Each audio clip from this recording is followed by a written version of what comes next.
Learning to online by BR Godara में आप सभी विद्यार्थियों का एक बार फिर से स्वागत है। आज हम कक्षा 8 जिसका चैप्टर पहला संसाधन उसका पार्ट दूसरा करने जा रहे हैं।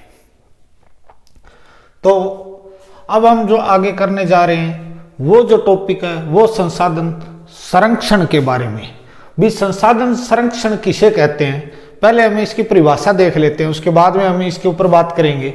संसाधनों का सावधानी पूर्वक का मतलब ध्यान से उपयोग करना और उन्हें नवीकरण का मतलब क्या होता है भी कोई भी संसाधन है उसका एक बार हमने यूज कर लिया उसके बाद में उसका दोबारा यूज करना, वो क्या कहलाता है, नवीकरण के लिए समय देना संसाधन संरक्षण कहलाता है। इसके अलावा और हम बात करें संसाधन संरक्षण के बारे में, भी संसाधनों का प्रयोग है हम जितना भी करें वो ध्यान से करें। इसके अलावा उसको थोड़ा बहुत है नवीकरण का मतलब यानी कि उसको दोबारा बनने के लिए हमें टाइम देना चाहिए ताकि संसाधनों का संरक्षण हो सके। संरक्षण का मतलब होता है बचाव करना, यानी कि संसाधनों को हम बचा कैसे सकते, ये जो है ये संसाधन संरक्षण के बारे में। उसके बाद में सतत पोषणीय विकास के बारे में हम बात करते हैं। इन संसाधनों का उपयोग आवश्यकता अनुरूप भी हमारी जितनी भी आवश्यकता है उसके अनुसार हमें क्या करना चाहिए, उपयोग करना चाहिए।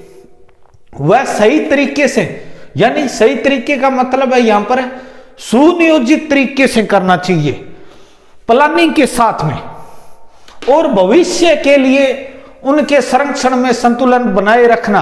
भविष्य का मतलब है भी जो हमारी आगे आने वाली जो पीढ़ी है उसकी आवश्यकता की भी पूर्ति हो जाए, इस तरह से इसका हमें क्या करना है, प्रयोग करना है। तो उसे हम क्या कहेंगे, सतत पोषणीय विकास कहते हैं। या आसान शब्दों में अगर मैं बात करूं भी सतत पोषणीय विकास का मतलब है भी संसाधनों का हमें प्रयोग तो करना चाहिए।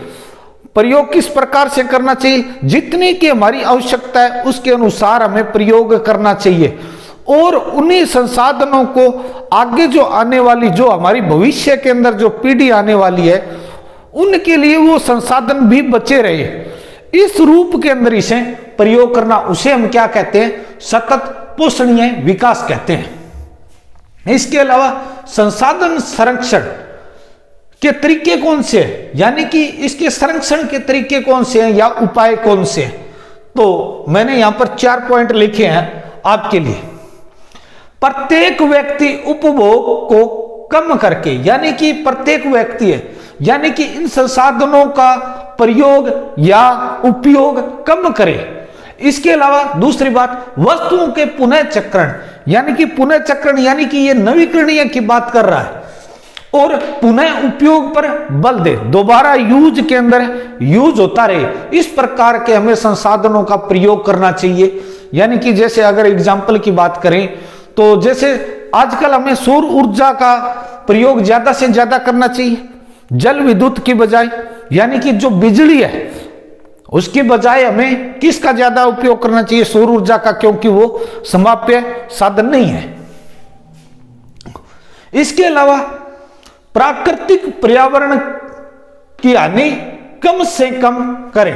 प्राकृतिक पर्यावरण का मतलब है ये जो हमारी जो प्रकृति है जिसके अंदर वनस्पति जीव जंतु जो रहते हैं उनका हमें नुकसान नहीं पहुंचाना है। इसके अलावा तीसरी, सभी नवीकरणीय संसाधनों के उपयोग पर बल दे। जो असमाप्य जो संसाधन है जो समाप्त नहीं होने वाले हैं, जैसे सौर ऊर्जा है, जल है, वायु है, मृदा है, वन है, इन संसाधनों के ऊपर हमें क्या करना चाहिए, जोर देना चाहिए ज्यादा से ज्यादा। सरकार आजकल इन संसाधनों के उपयोग के ऊपर बल दे रही है। पृथ्वी पर जीवन की विविधता संरक्षण की जाए, यानी कि पृथ्वी पर जीवन की विविधता का यहां पर मतलब है जैव मंडल, यानी कि जैव विविधता को क्या करना चाहिए, संरक्षित करना चाहिए, ताकि हमारा जो देखो जैव विविधता का मतलब है जिसके अंदर जीवन पाया जाए, यानी कि जीव जंतु हो गए और पेड़ पौधे हो गए। अब कोयले का जो निर्माण होता है वो किससे होता है? वन से होता है।